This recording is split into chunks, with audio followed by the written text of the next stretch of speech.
Kembali lagi di Glow Talks. Knowing God, knowing yourself. Oke, jadi di sesi kita hari ini kita akan bahas apa, Giovanni? Bahas apa ya? Aku nggak tahu. Terus ngapain diundang? Menurut aku karena hari ini udah bulan Februari nih. Jadi kira-kira dekat event apa ya? Valentine? Pemilu? Imlek sih menurut aku. Oh, oke. jadi bahas Kita Imlek bahas ya? Imlek bukan kok? Enggak lah, pasti Valentine dong. Oh, oke, Bahas sorry. yang relevan dengan anak muda lah ya, Oh, dengan remaja ya, oke. cinta-cintaan gitu ya. Oke, jadi sebenarnya sesi hari ini kita akan bahas tentang seputar tentang pasangan, pokoknya relationship gitu lah. Oke, tepatnya tema yang kami bawa adalah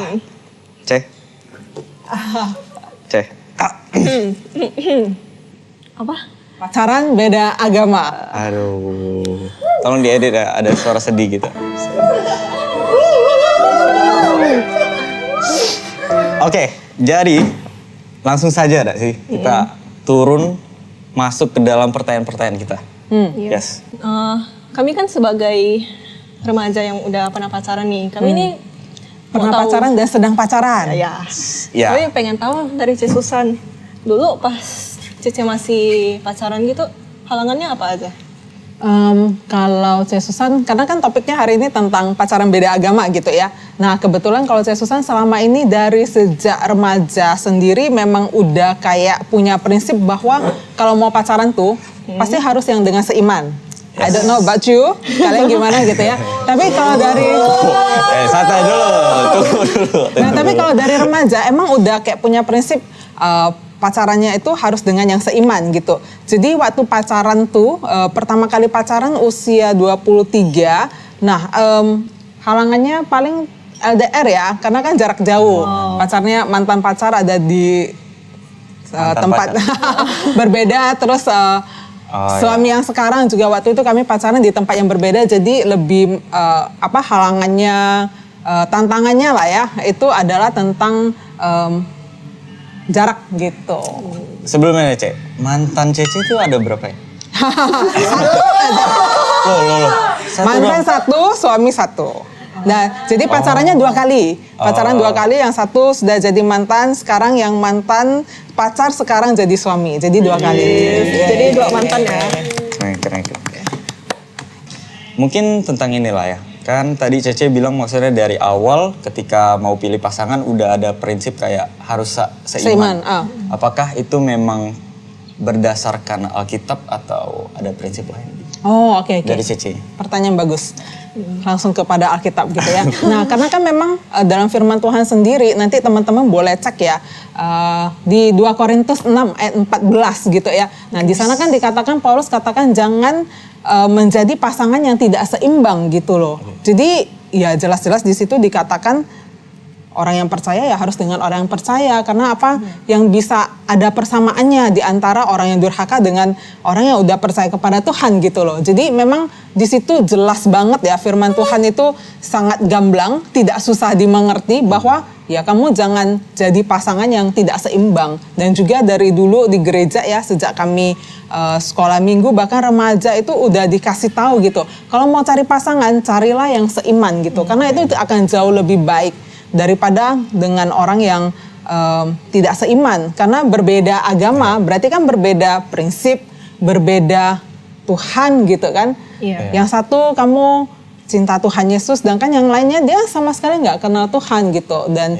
ya prinsip-prinsip firman Tuhan pasti nggak akan bisa dijalani bersama gitu. Jadi ya memang itu apa yang dikatakan firman Tuhan juga sih. Jadi bukan mengada-ngada dari hamba Tuhan atau siapa, tapi memang dari firman Tuhan sendiri katakan jangan kamu menjadi pasangan yang tidak seimbang dengan orang yang tidak percaya gitu. Jadi memang ada dasar Alkitabnya. Boleh dihafalin?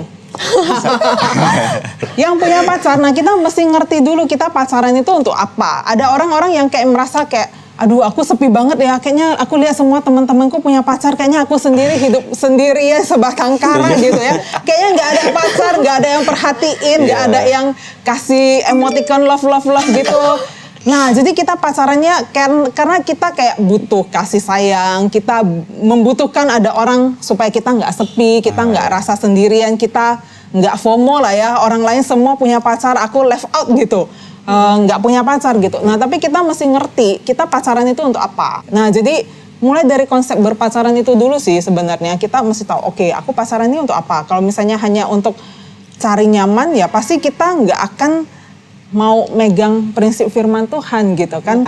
Nah hanya saja memang faktor jatuh cinta itu apa? Karena ada kesamaan, ada kedekatan. Kemungkinan besar temenmu pacarmu lah ya, berarti itu teman sekolah kan ya? Ya. bisa Ketemu dibilang. tiap hari? Belum pernah ketemu sebelumnya. Oh oke. Ini lebih unik sih cara kami ketemunya. Jadi gimana? Tapi boleh jadi nggak? Gak apa-apa, nanti di-cut aja. Pokoknya Gimana? intinya anggap di satu event, terus kayak keliat aja gitu. Oh, love of the first sight, in the first sight. Enggak. At the first sight. Iya sih bisa dibilang sih. Cinta Terus jadinya kayak naik ke temannya dan Oh, sebagainya. oke. Pokoknya kenalnya dari situ lah. Intinya. Oh, oke. Mulai dari itu. Jadi habis itu berlanjut hubungannya. Habis itu pokoknya aku yang mulai anggap ngedekatin duluan dan sebagainya. Terus pas ngobrol-ngobrol lebih merasa cocok. Nah tapi setelah kayak beberapa minggu baru tahu ada, sebenarnya setelah 1 minggu lah, kayaknya aku ada bahas tentang agama kan. Terus ternyata dia Oh, oke. gitu sih. Tapi menurut aku waktu awal itu ya, walaupun aku punya prinsip kayak seharusnya pacaran itu yang seagama. Memang aku tahu. Seiman, Nah, seiman ya. Tapi yang Perasaan itu begitu. Sehingga tidak bisa ini ya. Iya. Cuma dari menurut aku pribadi ya, harusnya kayak agama tuh sama dengan semisal prinsip hidup yang lainnya. Semisal ada prinsip hidup aku dan dia yang beda. Contohnya kayak dia orangnya rapi banget dan sebagainya. Sedangkan aku kayak ceroboh dan sebagainya. Kan maksudnya dalam berproses kita bisa ubah itu. Nah mungkin agama waktu awal-awal aku juga mikirnya kayak gitu sih. Cuma memang jauh lebih kompleks. Tapi aku percaya maksudnya berproses, doa. Kalau memang orangnya tepat menurut aku, ya one day mungkin dia yang bakal ikut aku. Tapi kalau dari aku... Jangan sampai kamu yang ikut dia ya. Enggak sih, harusnya enggak sih. Oke. Aku nangkep sih apa yang Clay maksud ya. Jadi apakah ada kemungkinan misalnya di dalam proses kalian berpacaran ternyata dia tergerak hatinya, dia benar-benar ikut Tuhan, terus jadinya satu iman dengan Clay gitu ya. Ada kemungkinan nggak? Ya pasti ada gitu ya. Nah tapi bisa jadi ada kemungkinan yang enggak nggak? Iya. Pasti ada juga gitu loh. Dan masalah ini bukan hanya sekedar kita suka atau enggak, berdasarkan perasaan atau enggak, tetapi apa yang kita mau pilih sih gitu. Apakah kita lebih taat pada apa yang Tuhan mau kah? Atau ya perasaan kita sendiri gitu sih. Nah pada akhirnya standar hidup kita sebagai orang Kristen ya kita kembali ke situ. Bukan masalah kita suka atau enggak, ini orang oke atau enggak, tapi balik lagi apakah kita mau taat sama apa yang Tuhan bilang atau enggak. Nah, jadi lebih ke itu sih.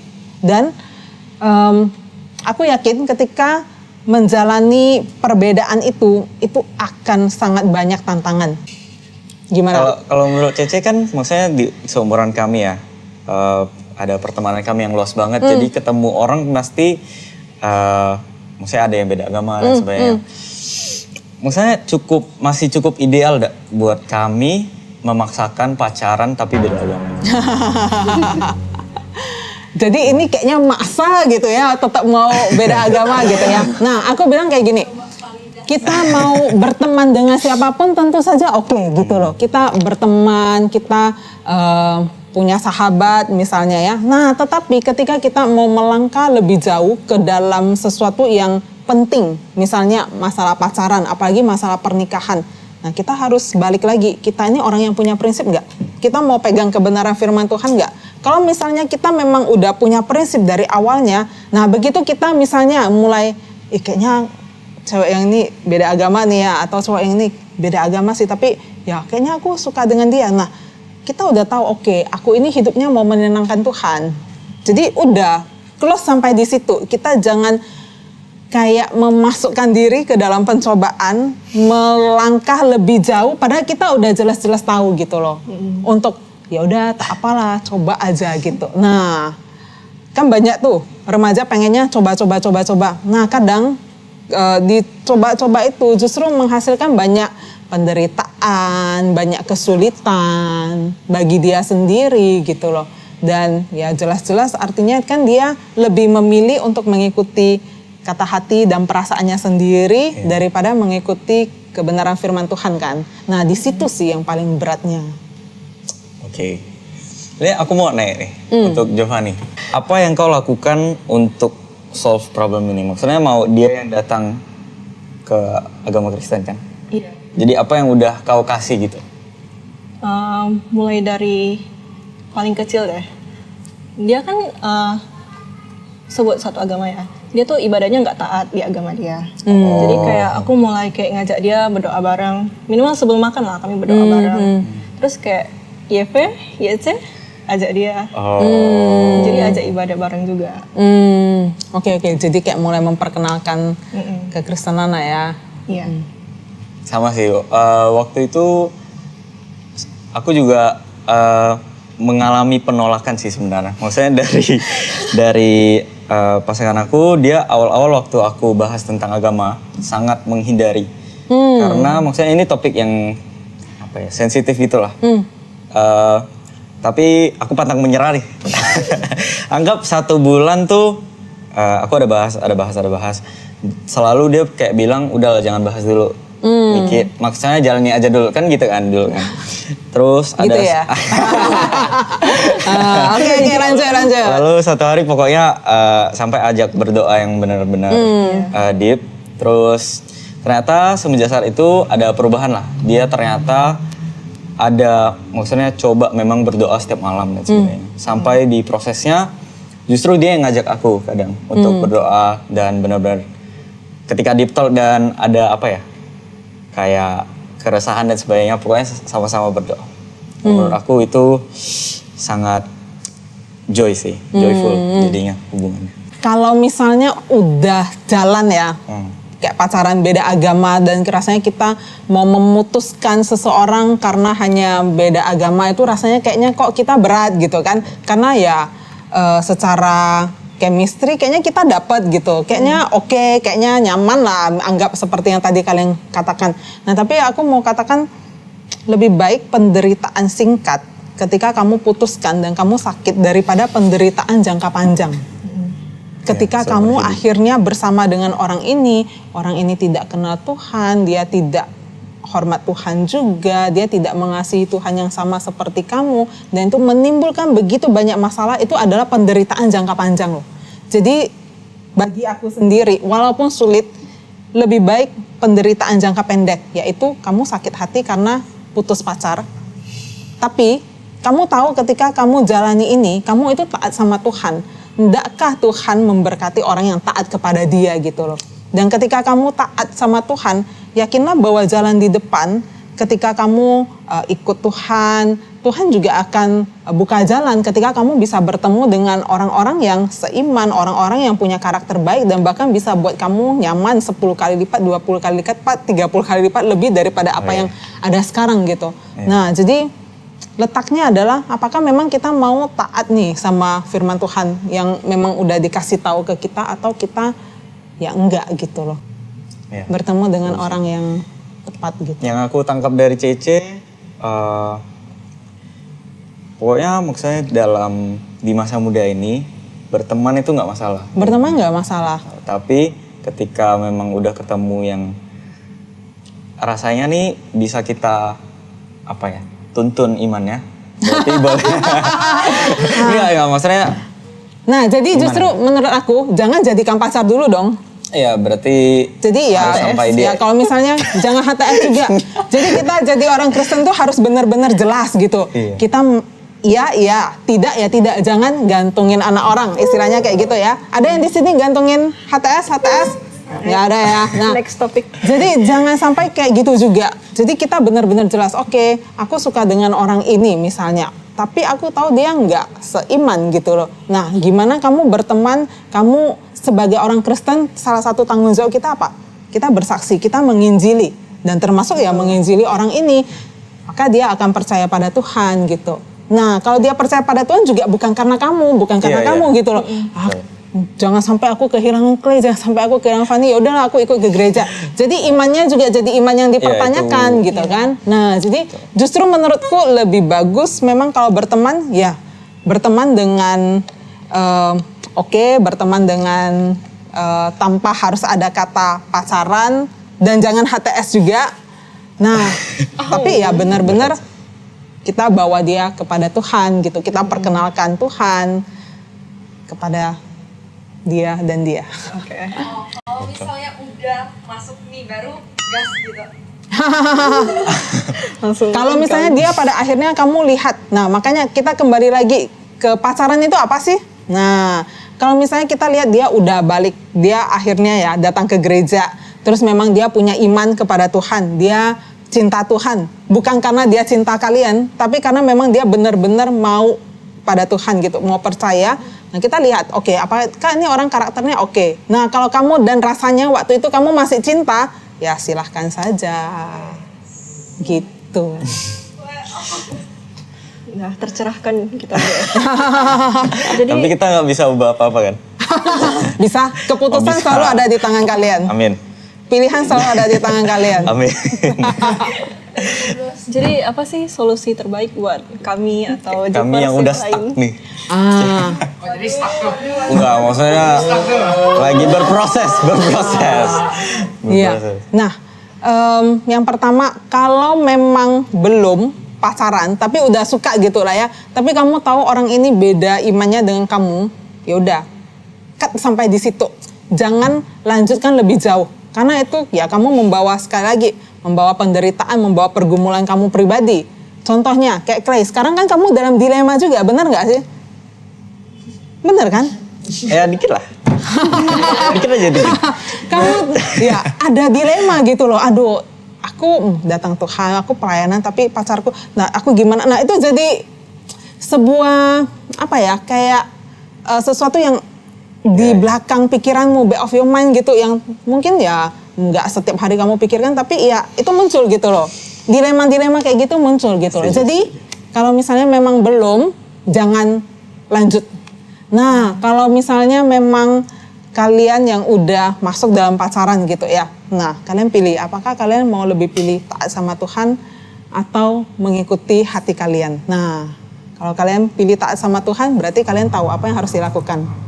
Tapi kalau kalian mau pilih mengikuti hati kalian, ya mesti datang ngobrol sama Ko Frans ya.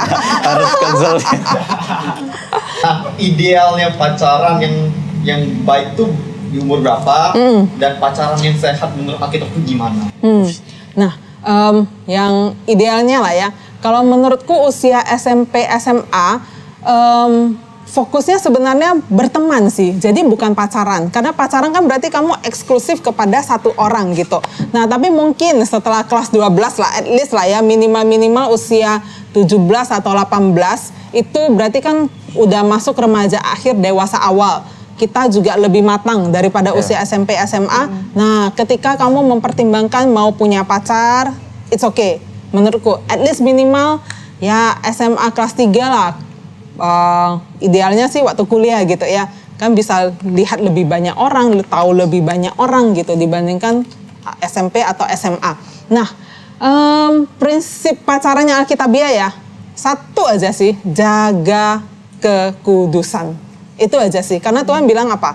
Kuduslah kamu sebab aku kudus. Nah jadi jangan sampai kita itu selama masa berpacaran kita melangkah lebih jauh ke dalam tahap-tahap yang memang seharusnya bukan di masa pacaran. Masa pacaran kita cuma mengenal orang, tapi bukan belajar biologi, bukan mengenal secara fisik ya. Tapi kita kenal karakter orangnya, kita tahu ini orang seperti apa, kita belajar tentang manusia lah seperti itu. Tapi kita jangan sampai melangkah kepada tindakan-tindakan fisik yang merangsang secara seksual yang akhirnya buat kalian jatuh ke dalam dosa. Jadi satu aja, jaga kekudusan. Kekudusan itu sangat penting. Nah itu aja sih. Oke, kira-kira begitu. Oke. Ada pertanyaan lagi ya? Balik lagi ya ke beda agama. Oh iya sih. Waduh berat nih Ceh. Aduh, ya silakan Itu reminder dipikirkan. buat kalian ya guys. Jadi yang baru mulai suka, yang lagi PDKT, aku sih saraninnya gak apa-apa. No. Don't listen to him. Bercanda. Tapi kalian dengar Ceh Susan tadi kan, cut off. Iya. Punya prinsip, oke? Ada lagi gak nih? Ya makasih ya Ceh ya. Ya, Reminder buat sama-sama. kami juga. Ya. Untuk memikirkan langkah selanjutnya ya. Iya. Ah. Udah lah ya. Udah kelar lah ya kita. Masih ada pertanyaan nggak? Kalau ada pertanyaan silahkan di DM, silahkan Oh ya, ditanyakan. jangan lupa follow ini ya. Csusan. Apa aja? Tak ada. Kalau kalian Bisa langsung telepon ke departemen konseling di nomornya. Langsung konsul ke Cesu. Nomornya, bentar ya, aku tak hafal. Jadi kalau teman-teman misalnya punya pertanyaan atau mau datang konseling gitu ya, Sakit bisa. hati, Iya. apalagi, em, stres, punya pergumulan gitu lah ya. diputusin. Bisa hubungi nomor 085787608909. Nah itu nomornya departemen Catat. konseling gitu ya. Nanti bisa dicatat, Catat ya. bisa tanya-tanya kepada pengurus juga. Yes. Jadi thank you ya saya buat Sama-sama. Thank you Cez Susan Sama-sama, pencerahannya. Clay, ya. Jadi kalian jangan lupa datang ke YV. Kami tunggu kehadiran kalian. Dan sampai jumpa di Glow Talks selanjutnya. Glow Talks, Knowing God, knowing yourself. Aduh.